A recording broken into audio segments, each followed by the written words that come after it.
नमस्ते। कवि और उसकी कृति कार्यक्रम में मैं मधुरा आपका तहे दिल से स्वागत करती हूँ। दोस्तों, पिछली बार जब हम मिले थे तो हमने जाना था सीता गुप्ता जी की कविता आकाश का नीला कैनवास इसके बारे में।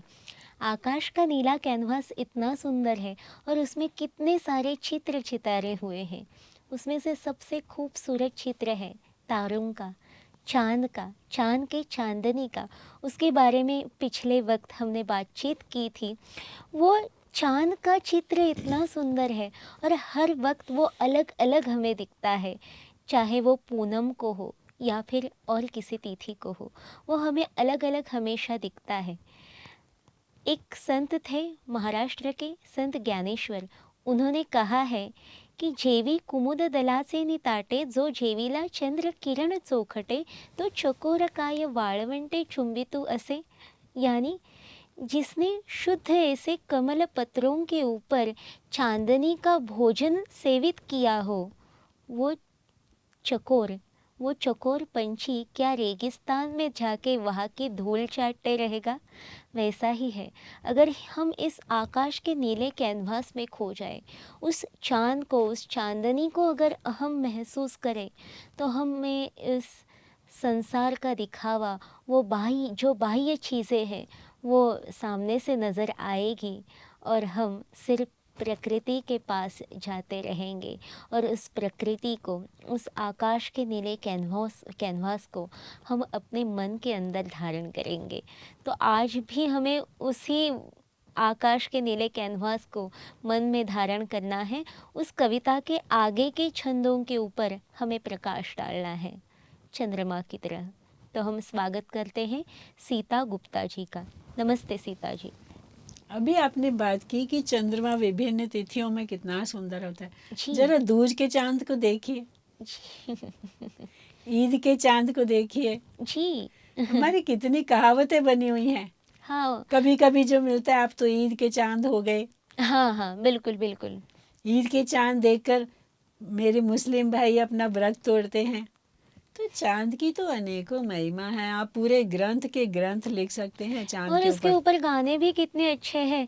आधा है चंद्रमा रात आधी, रह न जाए तेरी मेरी बात आधी, मुलाकात आधी। वो याद आया और सब। प्रिय अपनी प्रिया को भी तो चंद्रमुखी कहता है। जी बिल्कुल, जी बिल्कुल। तो चांद हो, सबके अनेकों उपमाएं हैं, और अनेकों रंग हैं। जी बिल्कुल, पिछली बार आपने कोजागिरी पूनम, यानी जो आप शरद पूनम कहते हो, उसका भी उल्लेख किया था। हाँ, तो शरद पूर्णिमा को हमने बताया ना, घी, चीनी और काली मिर्च को मिलाकर भी चंद्रमा को रोशनी में रखने की प्रथा थी। जी। और हमारे माता पिता कहते थे कि ये चंद्रमा की जो चांदनी इस पर बरसती है, उस ज्योत्सना से जो भी खाद्य वस्तु वहाँ रखी होती है, जी। उसके अंदर शक्ति भर जाती है। और वो अच्छा। हमको खिलाते थे सुबह सुबह प्रसाद की तरह। अच्छा। वो घी, चीनी और बूरा और अच्छा। काली मिर्च का पिसा हुआ, उसको कहते बहुत आँखों के लिए फायदेमंद होता था। अच्छा। अच्छा। और खीर बना के रखने की प्रथा थी। अच्छा। अच्छा। आज तो छत है ही नहीं, न छत है न जमी है। तो इसलिए कहीं कहीं वो प्रथाएं अब भी चल रही हैं। हमारे गांवों में तो अभी भी हमारे ग्रामीण भाई बहनों ने उसको सुरक्षित रखा हुआ है। हाँ, शहरों में तो लुप्त प्राय हो गई हैं, कोई कोई ही करता है। हाँ हाँ। बाकी हम तो अभी भी करते हैं खीर बनाकर, जिससे बच्चे थोड़े तो प्रकृति के पास जाएं, उनको पता तो चले चंद्रमा का हमारे जीवन में क्या महत्व है। वो केवल एक रोशनी देने वाला वो पिंड नहीं है, जी। बहुत कुछ हमारे जीवन से जुड़ा हुआ है। जी बिल्कुल जुड़ा हुआ है और वो सब आपकी कविता में से नज़र आता है। आपने आगे कहा है, जो आपने कैनवास की बात की थी उसी विषय को आपने आगे बढ़ाया है। आपकी माँ ने दरअसल आपने जब कैनवास की मांग की थी, आपने जब एक चित्र निकालने के लिए कागज़ कलम मांगा था, तो आपकी माँ ने आपको आकाश का कैनवास दिखाया था और आगे आपने कहा है, आज मेरी बेटी ने मुझसे तुलिका मांगी, आज मेरी बेटी ने मुझसे तुलिका मांगी, मेरी स्मृति में मेरे बचपन की कई स्मृतियाँ जागी। उसे खिड़की से चांद दिखलाती, उसे खिड़की से चांद दिखलाती, इधर उधर भागी, कोई झरोका कोई चौबारा, जिनसे चांदनी अंदर आती। रही खोजती फिर हताश सी, रही खोजती फिर हताश सी, स्वयं पर शर्माती। कितना सुंदर है। मतलब वही चित्र हम देख रहे हैं, जैसे आपने आपके माँ के पास वो कागज कलम तुलिका मांगी थी, वैसे आपके बेटी ने आपके पास मांगी, तो उस वक्त आपकी क्या अवस्था हो गई? देखिए, मैंने दर्शकों इसको ऐसे उकेरा है। आज मेरी बेटी ने मुझसे कागज कलम तुलिका मांगी, तो मेरी स्मृति में मेरे बचपन की कई स्मृति जागी। मेरी माँ, फिर मैं, और अब मेरी बेटी, 3 पीढ़ियों को मैंने लिया है। उसे खिड़की से चांद दिखलाती, इधर उधर भागी। हालांकि अब कैनवास भी उपलब्ध है, तुलिका भी उपलब्ध है और सबके पास उतने साधन भी हैं। जी जी। लेकिन मैं क्या करना चाहती थी कि उसको अपनी वही प्रकृति के पास ले जाना चाहती थी। अच्छा अच्छा। लेकिन आज की विडंबना देखिए, ना तो घरों में खिड़की है, ना रोशनदान है। जैसे जी। पुराने जमाने में नीचे खिड़की होती थी, दरवाजे होते थे, ऊपर बड़ा सा रोशनदान होता था। जी। उसका नाम ही रोशनदान इसलिए था कि वहाँ से रोशनी अंदर आती थी। अच्छा। अभी तो फ्लैटों वाली जिंदगी है, 9-9 फुट के घर होते हैं, उसमें दरवाजे के ऊपर कहाँ जगह बचती है कि रोशनदान बनेगा। तो मैंने लिखा, उसे खिड़की से चांद दिखलाने इधर उधर भागी, कोई झरोका कोई चौबारा, जिनसे चांदनी अंदर आती। रही खोजती फिर हताश सी, स्वयं पर शर्माती।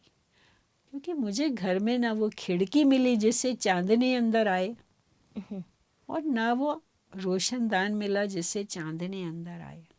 कोई झरोखा कोई चौबारा, चौबारा कहते हैं बरामदे को, जिनसे चांदनी अंदर आती। आप तो दर्शकों इस बात से सहमत होगे कि आज अधिकांश लोग बड़ी बड़ी हवेलियों में नहीं रह पाते हैं। सबके पास फ्लैट हैं, कोई 7वीं मंजिल पे है, कोई 6ठी मंजिल पे है, कोई 5वीं मंजिल पे है। फ्लैट के सामने थोड़ा सा पार्क है, उसके सामने दूसरे फ्लैटों की लाइन है। जी अभी तो बिल्कुल। चांद को आकाश में देखने के लिए ही नीचे जाना पड़ता है। मैं ही जिस सोसाइटी में रहती हूँ, मैंने देखा था महिलाएं जब करवा चौथ का चांद देखना चाहती थी तो उनको पहले नीचे जाकर आंगन में जमा होना पड़ा, जी। जो हमारी सोसाइटी के बीच में एक बना हुआ है बड़ा सा उद्यान। क्योंकि किसी भी फ्लैट से चांद नज़र ही नहीं आता था। तो बताइए, जब आकाश ही नज़र नहीं आ रहा फ्लैटों से, तो चांदनी खिड़की से अंदर कैसे आएगी? क्योंकि आज इमारतें ही इतनी बड़ी बनी हुई हैं, गगन को चूमने का प्रयास करने वाली इमारतें अगर बनी हुई हैं, तो हम चाँद को भला कैसे देख पाएंगे, ऐसा प्रश्न है। इसीलिए मैंने लिखा ना कि कोई झरोखा कोई चौबारा, जिनसे चांदनी अंदर आती। रही खोजती रही पर मुझे मिला ही नहीं, ओह। तो हताश सी स्वयं पर शर्माती। अच्छा अच्छा। शर्माती क्यों? क्योंकि जो मेरी माँ ने मुझे सुलभ कराया था प्रकृति के दृश्य, वो मैं अपनी बच्ची को नहीं करा पा रही। अच्छा अच्छा अच्छा। अच्छा ओके। तो आपने उसे नहीं दिखाया वो कैनवास? कैसे देखेगी? अच्छा अच्छा। Okay okay. उस समय तो नहीं दिखाया ना। हाँ हाँ। बाकी बाद में तो अगली संध्या को मैं उसको नीचे ले गई, उसको दिखाया, देख आकाश ये रहा, देख चांद वो रहा। अच्छा। लेकिन बच्चे की इच्छा जब थी, नहीं दिखाया। ये भी प्रतीकात्मक है मेरा, अच्छा। कि भाई हम जो चाहते हैं वो नहीं मिल पाता ना। सही कहा, ना लेकिन चांदनी अंदर आती है, जो खिड़कियां हैं वो तो रोशन उसने एसी ने कवर कर ली। जी जी सही कहा। आपको क्या लगता है, जब ऐसा ज़माना है तो हम निसर्ग से बहुत दूर जा रहे हैं? तो निसर्ग से जब दूर जा रहे हैं तो उसको बचाने की कल्पना बच्चों के मन में कैसे आएगी?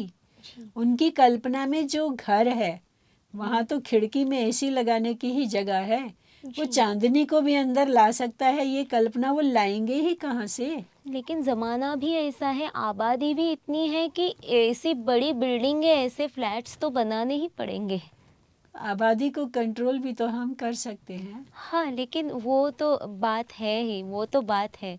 लेकिन ऐसा है फ़िलहाल।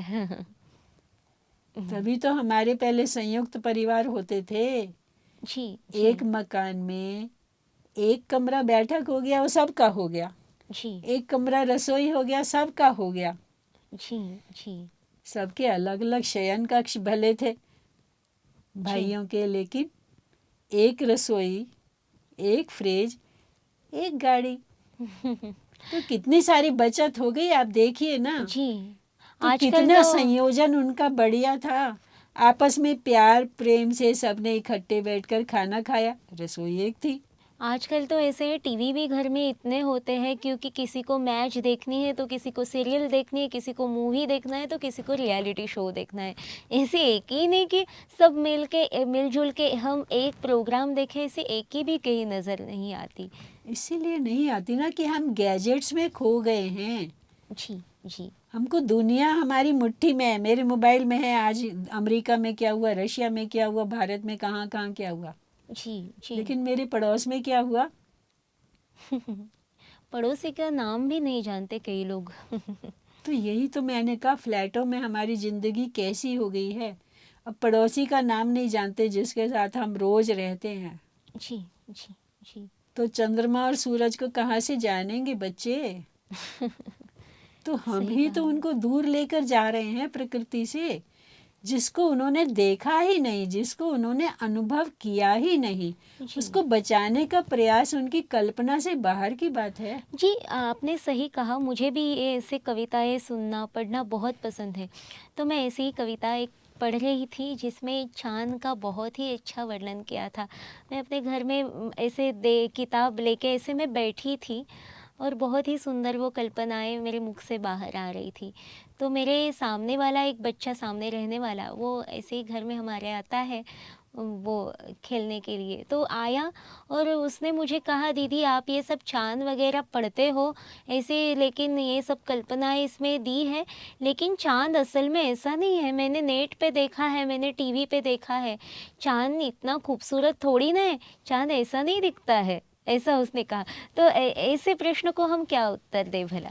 आप सही कह रहे हो कि बच्चे ने जब वो सुंदरता चांद की अनुभव ही नहीं की, उसको तो विज्ञान ने पढ़ाया है ना कि चांद क्या है। हाँ, चांद हम एक ग्रह है, वहाँ पर ये है, वहाँ पर ये है। तो बच्चा अपनी जगह तो सही है। तभी जी, तो मैंने कहा, हम अपनी खिड़की को तो मैंने एसी से बंद कर दिया, या बड़े जी, बड़े मोटे पर्दे लगा दिए, रोशनदान अब है ही नहीं। 9 फुट का जी, तो घर है, जी, और संयुक्त परिवार है ही नहीं जब एक साथ बैठकर भोजन करें। जी। अगर 4 कमरे हैं बच्चों के पास, तो सब अपने अपने कमरे में टीवी का रिमोट लेकर बैठे हैं। जी, कवि कवि के मन का चाँद, कवि अपने मन के आँखों से जो चाँद देखता है, वो बिल्कुल ही अलग होता है, बिल्कुल इतना सुंदर होता है जैसे आप बता रहे हो। लेकिन मुझे ऐसा लगता है कि विज्ञान इतना आगे बढ़ चुका है, चाँद का जो सही रूप है, वो लोगों के सामने आया है, बच्चों के सामने आया है। तो मुझे ऐसा लगता है कि क्या भविष्य में कविता में से चाँद उड़ जाएगा, कविता में से चाँद खत्म हो जाएगा? आपको क्या लगता है? कविता का भविष्य, साहित्य का भविष्य, साहित्य का भविष्य कभी खत्म नहीं होता है।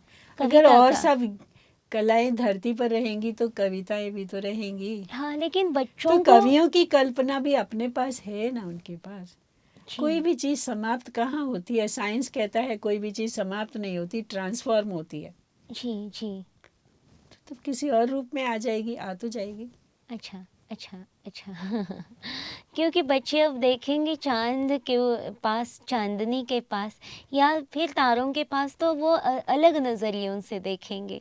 आपकी जो नज़र है वो बहुत ही विकसित हुई हुई नज़र है, क्योंकि आपने उस चाँद को महसूस किया है, अपने मन के आँखों से आप उस चाँद को देखा है, उस आकाश के नीले गगन के कैनवास को आपने देखा है, और वही आपके कविताओं में से प्रतीत हुआ है। आगे भी आपने बहुत ही सुंदर लिखा है। देखिए, मैं आपको सुनाती हूँ। जी, अब तो कुकुर मुत्ते से रोज उगे आते हैं कंक्रीट के जंगल। हाँ हाँ कुकुर मुक्ता एक पौधा, एक छोटा सा पुष्प कह सकते हैं, होता है। जी जब बारिश के दिन होते हैं तो वो रेत में कहीं भी उग आता है। जी जी। आप गांव में जाएं तो आप अब भी उसको देख सकते हैं, या अच्छा। आपकी सोसाइटी के पास भी जहाँ कच्ची जमीन पड़ी होगी, बारिश के दिनों के बाद देखिएगा वह निकल आते, छोटे छोटे छोटे छोटे। अच्छा। ऐसे ही जो फ्लैट हैं, जो कंक्रीट के जंगल जिसको मैंने कहा है, आप मानेंगे दर्शकों, जहाँ जहाँ भी बड़ी बड़ी सोसाइटियाँ बनी हैं, खेतों को काटकर ही तो बनी हैं। तो उसी को मैंने कंक्रीट के जंगल कहा है। जहाँ पहले हरे भरे पौधे होते थे, बड़े बड़े वृक्ष के, नीम के, जामुन के वृक्ष होते थे, आम के, अभी वहाँ क्या है? पेड़ों को काटकर जंगलों की सफाई करके ही तो हमारी सोसाइटियाँ खड़ी हुई हैं। कहीं खेत बेचकर, कहीं जंगल काटकर। जितना जी विकास मानव ने किया है, प्रकृति को काटकर, छाटकर, तोड़कर ही तो किया है। सुरंग बनाकर पहाड़ों में रास्ते बनाए हैं, पेड़ काटकर जमीन को समतल करके मकान बनाए हैं। तो मैंने लिखा है कि अब तो कुकुर मुत्ते से रोज उगाते हैं कंक्रीट के जंगल। हमारे जंगलों, खेतों, बगीचों को निगल जाते हैं पैसों के सिंबल। हमारे खेतों को, जंगलों को, बगीचों को निगल गए ना। पूरी सोसाइटी में 2000 फ्लैट है और एक बीच में छोटा सा पार्क है। बताइए कितने लोग उसमें घूम सकेंगे या बैठ सकेंगे? तो अधिकतर सोसाइटी का तो यही हाल है ना। मैं तो कल्पना की एक सोसाइटी आपको बता रही हूँ। जी जी किसी सही है। संबंधी के यहाँ मैं गई थी, वो सोसाइटी में रहते हैं, तो मैंने ये दृश्य देखा था। मैं भी सोसाइटी में रहती हूँ। मैंने देखा कि बच्चे कैसे बेचारे कहाँ खेलते हैं। पार्क में, एक पार्क में आप बताइए कितने बच्चे खेलेंगे? तो उनको जमीन का टच मिल ही नहीं रहा। नीला आकाश उनको खुले में दिखाई ही नहीं दे रहा। तो वो कैसे कल्पना में लाएंगे? उनकी कल्पना में तो वही होगा ना कि जो साइंस ने बताया कि चंद्रमा ऐसा है, जी सूरज जी एक सही आग है। का पिंड है, चंद्रमा ऐसे है, ये ग्रह ऐसा है, ये मंगल ये ग्रह है। उनके साथ भावनात्मक रूप से वो कैसे जुड़ेंगे, आप बताओ? सही है सही है। तो इसलिए क्यों ना हम अपना पुराना जीवन फिर से ले आए, कुछ जनसंख्या को सीमित कर लें, कुछ पुरानी उस यादें ले आए, संयुक्त परिवार को फिर से ले आए। जी जी सही तो है। बच्चों के लिए कुछ तो कमरे फालतू हो जाएंगे, कुछ तो घर कम होंगे तो खेत बगीचे बच जाएंगे, कुछ तो घर कम जरूरत पड़ेगी तो जंगल बच जाएंगे। लेकिन आजकल ऐसे हुआ है संयुक्त परिवार भला कैसे हम ले आए, क्योंकि लोगों की वैसी प्रवृत्ति ही नहीं रही एडजस्ट करने की। या संयुक्त परिवार में हम जब रहते हैं तो बहुत सारी चीज़ों को एडजस्ट करना पड़ता है, या अपने से पहले दूसरों का विचार हमें करना पड़ता है। हर एक व्यक्ति का अलग अलग विचार होता है, तो लोगों को बंधन लगता है। अगर किसी के लिए एक नियम हो और कोई टोके हमें, जैसे कि कपड़ों के ऊपर कोई अगर नियम हो, किसी को पसंद नहीं कि मैं ऐसे कपड़े पहनूं या वैसे कपड़े पहनूं, अगर किसी को ये बात पसंद नहीं, तो ऐसे बंधन लोगों को पसंद नहीं, तो संयुक्त परिवार हम कैसे बरकरार रखें आजकल तो के हमने ज़माने में। स्वतंत्रता का अर्थ स्वच्छंदता ले लिया ना। जी हमने दोनों की बारीक रेखा को मिटा दिया। जी जी जी, ये बात सही है। आपने कहा किसी को ऐसे कपड़े पसंद नहीं, हाँ और मतलब। मैं चाहती हूँ कि मैं वो पहनूं, जी जी। लेकिन पहनकर मैं कहाँ निकलूंगी? जैसा मैं आप। पार्क में, हाँ। किसी भी पब्लिक प्लेस में। जी हाँ। तो हो सकता है उन कपड़ों में कुछ ऐसा हो जो दूसरे की दृष्टि को खराब करे। जी बिल्कुल सही कहा आपने, लेकिन एक मैं आपको उदाहरण देती हूँ। मेरी एक सहेली के ससुराल वालों को, उसने पंजाबी सूट अगर पहनती है वो, तो उनको पसंद नहीं। उनका नियम है कि वो सिर्फ साड़ियाँ ही पहने। तो ऐसे वक्त उसको वो विचार पसंद नहीं, उसको वहाँ पे रहना वो घुटन लगती है, क्योंकि हर एक का कंफर्ट जोन है। तो वो साड़ी में कंफर्टेबल नहीं, तो वो अलग हो गई परिवार से। तो ऐसे वक्त क्या करें, मतलब ऐसे बंधन नहीं, लगते वो हैं तो लोगों उनको को। आपस में बैठ के सुलझाना पड़ेगा। ये बड़ा व्यक्तिगत सा प्रश्न है। जी, लेकिन कुछ मैं तो हम, उदाहरण दिया, मैंने हाँ, आपको उदाहरण नहीं, दिया, पर ऐसे कुछ नहीं तो बोल हमको रही हूँ। बंधन मानना ही पड़ेगा ना जीवन में। जी बिना जी बंधन के तो नदी भी बाढ़ आके खेत को खा जाती है, जी जी जब तक मर्यादा के किनारे ना हो। जी हाँ, वही तो कि हर चीज लोगों में एक मर्यादा तो रखनी पड़ेगी। मैंने हाँ, ये नहीं कहा कि आप अपने अपने इच्छाओं को दमन करके उस परिवार को ले आइए, लेकिन कुछ माने आप केवल वही क्यों देखते हैं, संयुक्त परिवार के और लाभ भी तो हैं। जी, मान लीजिए घर में कोई रोगी हो गया, हाँ, तो अब पति भी कार्य करता है और पत्नी भी कार्य करती है। अब या हाँ, तो पति को ऑफिस से छुट्टी लेनी पड़ेगी, हाँ, बच्चा बीमार है तो, सही कहा। या पत्नी को लेनी पड़ेगी। जी, जी, तो और भागदौड़ कर भी ली जी, जी, तो जी, बच्चे को भोजन कौन सा देंगे जब दोनों ही घर में नहीं है। हॉस्पिटल में जो मिलेगा वही। तो क्या बच्चे के लिए आपने कमी नहीं की? जब बिल्कुल दादा सही दादी कहा। नाना नानी घर में होते थे तो हुँ, किसी ने अस्पताल को संभाला, किसी ने घर को संभाला, जी सही है, जी किसी सही। ने बाजार से फल लाकर दे दिए, किसी ने बच्चे की दवा दारू देख ली, किसी ने कुछ भी नहीं कर पाए नानी या दादी तो उसके पास बैठ के रात को उसके पास सो ही गए। जी, तो सही कितने कहा। सारे लाभ भी तो हैं। जी, तो बहुत बिल्कुल सारे सही। लाभ लेने के लिए कुछ लाभ तो वो छोड़ना पड़ेगा ना। लेकिन हाँ, लाभ तो बहुत है। जैसे मेरे दादा-दादी थे तो हमें कभी घर को अपने कुलूप लगाने की ज़रूरत ही नहीं पड़ी। आजकल तो बहुत तो आप तो अनुभवी प्रॉब्लम हैं। हाँ, हम तो अनुभवी हैं लेकिन लोगों की हम भी दृष्टि संयुक्त परिवार में रहते थे, कोई बीमार पड़ हाँ, जाता तो कोई दिक्कत ही नहीं होती थी। जी बिल्कुल सही कोई कहा डॉक्टर लेकिन के ले गया, किसी ने दवा ला दी, किसी ने फल ला दिए, किसी ने रसोई बना दी। लेकिन आजकल मैं वही आप इससे उदाहरण दे के मैंने यही पूछा कि लोगों का ऐसा दृष्टिकोण ऐसा बन रहा है और उन्हें एडजस्ट करने की प्रवृत्ति ही उनमें नहीं रही है। चाहे वो विचारों के साथ हो या और कोई बातों के साथ हो। तो इसके बारे में आप क्या कहेंगे? तो वही मैंने कहा ना, कुछ पाने के लिए कुछ छोड़ना तो पड़ता है ना। जी, जी थोड़ी हाँ। स्वच्छंदता तो छोड़नी पड़ेगी ना, जभी तो हम साथ रह सकेंगे। बाकी तो सबका अपना अपना विश्वास है, अपनी अपनी दिलचस्पी है। मैंने तो केवल एक उदाहरण दिया है। जी, जी लेकिन सही कहा। ऐसे करके भी हम कम फ्लैट में जीवन जी सकते हैं। कारण वो था, अच्छा, जितने ज़्यादा घर चाहिए उतने ज़्यादा जंगल कटेंगे, हाँ, सही है। उतनी ज़्यादा ज़रूरतें हमारी बढ़ जाएंगी। एक तरफ हम कहते हैं जल की कमी है, उतने सारे घरों की धुलाई होगी। कितना इसका आयाम है आप देखें तो। हाँ, जी, जी। तो बच्चों के लिए हमने क्या छोड़ा? फिर आने वाली पीढ़ी को हम क्या दे रहे हैं? ना उसको खुला आसमान दे रहे हैं, ना उसको जंगल काट दिए तो ग्रीन बेल्ट समाप्त हो गई तो स्वच्छ वायु कैसे लेगा वो? अभी सुन रहे हैं ना कि दिल्ली में जी, इतना प्रदूषण है कि सांस लेना भी दूभर है। जी, कि किसने जी। पैदा किया? जी, जी सही है। इंसानों ने तो वही पैदा किया है। लोगों की आजकल इच्छाएँ इतनी बढ़ गई है, अपेक्षाएँ इतनी इच्छाएं बढ़ कहीं तो गई है। कम करनी पड़ेगी ना। जी, हर जी वही। हर बात में जब अति हो जाती है तो वो कहीं ना कहीं नुकसान हाँ, देती ही और है। हमारी क्या आपको लगता है हमारी इन अपेक्षाओं की वजह से, हमारी इन इच्छाओं की वजह से हम निसर्ग को, हम प्रकृति को बहुत हानि पहुँचा रहे हैं? पहुंचा रहे ना। अगर हाँ, खेत कट गए तो अनाज कम आया तो महंगा नहीं होगा? जी सही है, जी सही है, जी सही है। बिल्कुल सही है।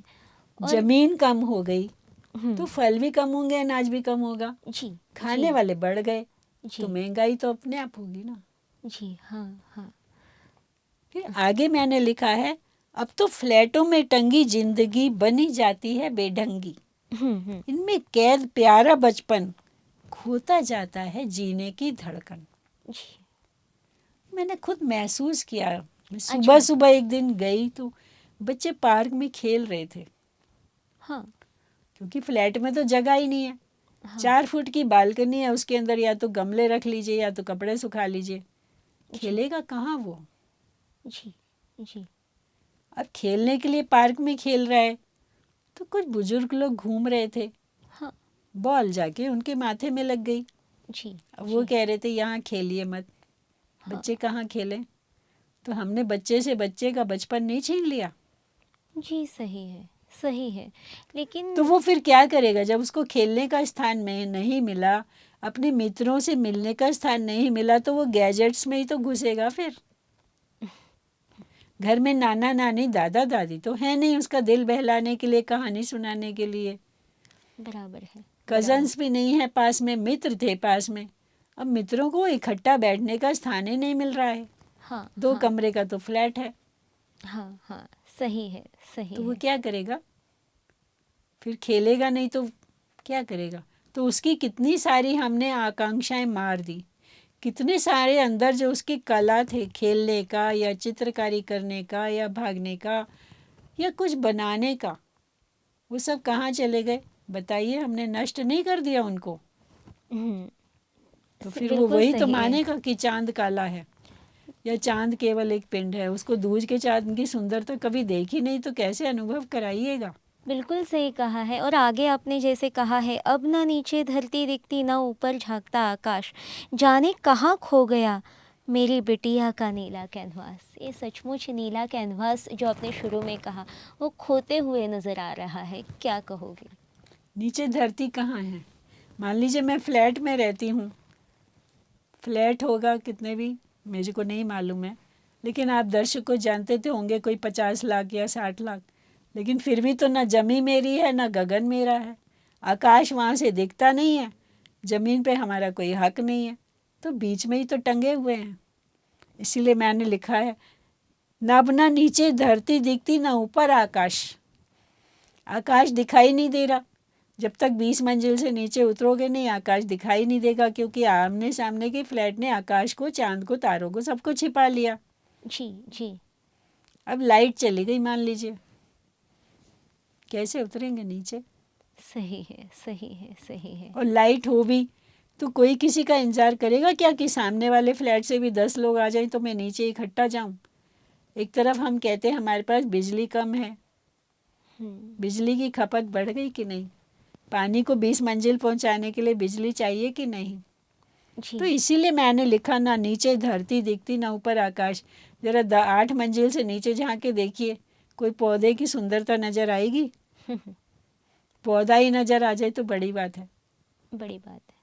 तो सही। यही मैंने कहा, ना नीचे धरती दिखती ना ऊपर आकाश, जाने कहाँ खो गया मेरी बिटिया का वो नीला कैनवास। वो नीला कैनवास तो अब नजर ही नहीं आता, उसके लिए आपको बड़ी दूर किसी पार्क में जाना पड़ेगा। जी जी। तो खोता जा रहा है ना, तो हमारे बच्चों का बचपन हम छीन रहे हैं। किसी ने कहा है कि बच्चों के लिए आप धन संपदा, मकान दुकान छोड़ के जाने से अच्छा शुद्ध हवा और कुछ नदियों का जल छोड़ जाइए। क्या बात है, खूब कहा एक है। कार्टून मैंने देखा था, उसमें हर एक बच्चा मास्क पहने हुए था और पानी की बोतल। आज तो हम तो कभी बचपन में पानी स्कूल में लेकर गए नहीं। आज बच्चों का जितना बड़ा बस्ता है उसके साथ कहीं पानी की बोतल, और आगे भविष्य की कल्पना करिए, मुंह करके मुंह पर भी मास्क लगा हुआ है। कुछ दिन में क्या होगा, पीछे सिलेंडर भी होगा। सही है, सही है। तो हम क्या छोड़ के जा रहे हैं? इसीलिए मैं कहती हूँ बच्चे, अब नीचे धरती देखनी है, ऊपर आकाश देखना है। मेरे बचपन को मत खोइए, मेरे प्यारे बच्चों के बचपन की नीले कैनवास को जिंदा रखिए। कुछ करिए इसके लिए, कुछ प्रकृति बचाइए, कुछ आपस का सामंजस्य रखिए, कुछ जी सही है। सहन करने की शक्ति बढ़ा लीजिए। उनको जी। खेलने के लिए मित्र, चाचा, मामा, ताया वो दे दीजिए। कहानियाँ सुनाने के लिए नाना नानी, दादा दादी दे दीजिए। बिल्कुल सही कहा सीता जी। तो ये मन का कैनवास जो है, मन के कैनवास में नीले गगन के कैनवास को कैद करने के लिए हमें यही करना पड़ेगा।